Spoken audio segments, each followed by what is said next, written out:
ಸಂಬಂಧಪಟ್ಟಂತೆ ಒಟ್ಟು ಹೇಳ್ತಂದ್ರೆ 4 ಪ್ರಶ್ನೆಗಳು ಬರ್ತಾ ಇದ್ದಾವೆ. ಒಂದೊಂದು ಭಾಗಕ್ಕೆ 5 ಪ್ರಶ್ನೆಗಳು ಬರ್ತಾ ಇದ್ದಾವೆ. ಒಟ್ಟು 8 ಭಾಗಗಳು ಬರ್ಬೋದು. 8 ಇದ್ರೆ 40. ಸೊ ಇಲ್ಲಿ ಭಾಗ 1ಕ್ಕೆ ಸಂಬಂಧಪಟ್ಟಂತೆ ಯಾವ ರೀತಿ ಚಿತ್ರಗಳು ಇರ್ತಾಯಿಲ್ಲಪ್ಪ ಅಂದ್ರೆ 4 ಚಿತ್ರಗಳು ಕೊಟ್ಟಿರ್ತಾರೆ. ಎಷ್ಟು? 4. ಆ 4 ಚಿತ್ರಗಳಲ್ಲಿ 3 ಏನಪ್ಪಾ ಅಂದ್ರೆ ಒಂದೇ ರೀತಿ ಹೋಲಿಕೆ ಇರ್ತಾ ಇದ್ದಾವೆ.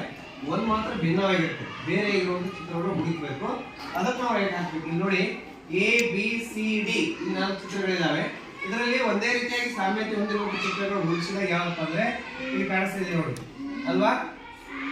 ಸೊ ಇದು ಮಾತ್ರ ಏನಪ್ಪಾ ಅಂದ್ರೆ ವೃತ್ತಗಳು ಹೊರಗಡೆ ಬಂದಿಲ್ಲ. ಹೀಗಾಗಿ ನಾವು ಭಿನ್ನವಾಗಿರುವಂತದ್ದು ತೆಗಿಬೇಕು. ನೆಕ್ಸ್ಟ್ ಅದೇ ರೀತಿಯಾಗಿ ಈ ಚಿತ್ರ ನೋಡಿ, ಇಲ್ಲೇ 4 ಭಾಗಗಳಿದಾವೆ. 4 ಆಕೃತಿಗಳು ಒಳಭಾಗದಲ್ಲಿದ್ದಾವೆ. ಚೌಕವನ್ನು 4 ಭಾಗಗಳನ್ನಾಗಿ ಮಾಡಿದೆ. ಇಲ್ಲಿ ವೃತ್ತವನ್ನು ಸಹಿತ 4 ಭಾಗಗಳನ್ನಾಗಿ ಮಾಡಿದೆ. ಇಲ್ಲಿ ಚೌಕವನ್ನು ಸಹಿತ ಆಯತವನ್ನಾಗಿ 4 ಭಾಗ ಮಾಡಿದೆ. ಆದರೆ ಇಲ್ಲಿ ಮಾತ್ರ ತ್ರಿಭುಜವನ್ನು 3 ಭಾಗ ಮಾಡಿದೆ. ಹೀಗಾಗಿ ಭಿನ್ನವಾಗಿರುವಂತಹ ಸಂಖ್ಯೆ ಯಾವುದು? ತ್ರಿಭುಜ. ತ್ರಿಭುಜವನ್ನು ನಾವು ತೆಗಿಬೇಕು. ಇಲ್ಲಿ ನೋಡಿ 3ನೇ ಲೆಕ್ಕದಲ್ಲಿ ಇಲ್ಲಿ 4 ಗುಣಾಕಾರ ಚಿಹ್ನೆಗಳಿದ್ದಾವೆ.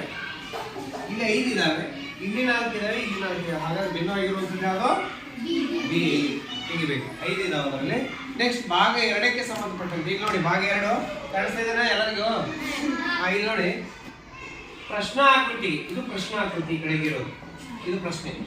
ಈ ಪ್ರಶ್ನಾಕೃತಿಗೆ ಸಂಪೂರ್ಣವಾಗಿ ಹೋಲುವ ಆಕೃತಿ ಗುರುತಿಸುವುದು ಅಂದ್ರೆ ಇದರ ಟೈಪ್ ಇರುವಂತ ಚಿತ್ರವನ್ನೇ ಗುರುತಿಸಬೇಕು.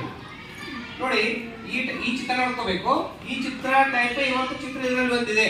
ಅದನ್ನ ನಾವು ಏನಪ್ಪಾ ಅಂದ್ರೆ ಗುರುತಿಸ್ಬೇಕು. ಹೇಳಮ್ಮ ಯಾವುದು? ಎ ಅಂತ. ಸರಿನಾ? ಎ ಸರಿ ಇದೆನಾ? ನೋಡಿ ಎ ಸರಿಯಾದಂತ ಉತ್ತರ. ಇಲ್ಲಿ ನೋಡಿ ಇದು ಏನೋ ಕಡೆ ಬಂದಿದೆ, ಇದು ಬಂದಿದೆ, ಇದು ಬಲಕ್ಕೆ ಹೋಗಿದೆ. ಇವೆರಡು ಮೇಲ್ಭಾಗಕ್ಕೆ ಬಂದಿದೆ. ಸರಿಯಾದ ಉತ್ತರ. ಇವೆಲ್ಲವೂ ಭಿನ್ನವಾಗಿದೆ ಮತ್ತು ಅಲ್ವಾ? ಸೇಮ್ ಅದೇ ಟೈಪ್ ಇದು ಹುಡುಕ್ಬೇಕು. ಇದು ಭಾಗ 2 ಕಂಡು ಬರ್ತಾ ಇದೆ.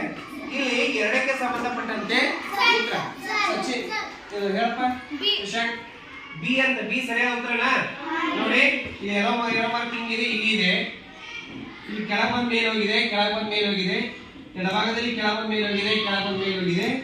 ಇಲ್ಲಿ ಎಡಭಾಗಕ್ಕೆ ಕೆಳಗಿದೆ, ಬಲಭಾಗಕ್ಕೆ ಮೇಲಿದೆ. ಎಡಭಾಗಕ್ಕೆ ಕೆಳಗೆ, ಬಲಭಾಗಕ್ಕೆ ಮೇಲೆ. ಇಲ್ಲಿ ಗೆರೆ ಇದೆ, ಇಲ್ಲಿ ಗೆರೆ ಇದೆ. ಹಾಗಾದ್ರೆ ಉತ್ತರ ಯಾವ ಸರಿ? ನೆಕ್ಸ್ಟ್ 3ನೇ ಚಿತ್ರ ಸಂಬಂಧಪಟ್ಟಂತೆ ಅಂಕಿ ಸಂಖ್ಯೆಗಳನ್ನು ಕೊಟ್ಟಿದ್ದಾರಲ್ವಾ? 1 2 4 ಸೇಮ್ ಹಾಗೆ ಇರ್ಬೇಕಲ್ಲಿ. ಈ ಸಂಖ್ಯೆ ಮೇಲಿದೆ 1 2 4. ಇಲ್ಲಿ ಮೇಲೆ ಇರಬೇಕು. 1 3 6 ಎಡಕ್ಕೆ ಇರಬೇಕು. ಎಷ್ಟೇದು? ಡಿ ಸರಿಯಾದ ಉತ್ತರ. ನೋಡಿ 1 2 4 3 5 8 3 5 8 6 7 9 6 7 9 ಅಲ್ವಾ? ಸೊ ಈ ರೀತಿಯಾಗಿ ಸೇಮ್ ಒಂದೇ ಟೈಪ್ ಇರುವಂತ ಚಿತ್ರಗಳನ್ನ ನಾವು ಮಾಡಬೇಕು, ಹುಡುಕ್ಬೇಕು. ಇದು ಭಾಗ 2ಕ್ಕೆ ಸಂಬಂಧಪಟ್ಟಂತೆ ಇರ್ತದೆ. ಓಕೆನಾ? ನೆಕ್ಸ್ಟ್ ನಿಮ್ಗೆ ಒಂದಿಷ್ಟು ಕೊಡ್ತೇನೆ, ನಾನು ಮಾಡ್ಬೇಕು ನೀವು.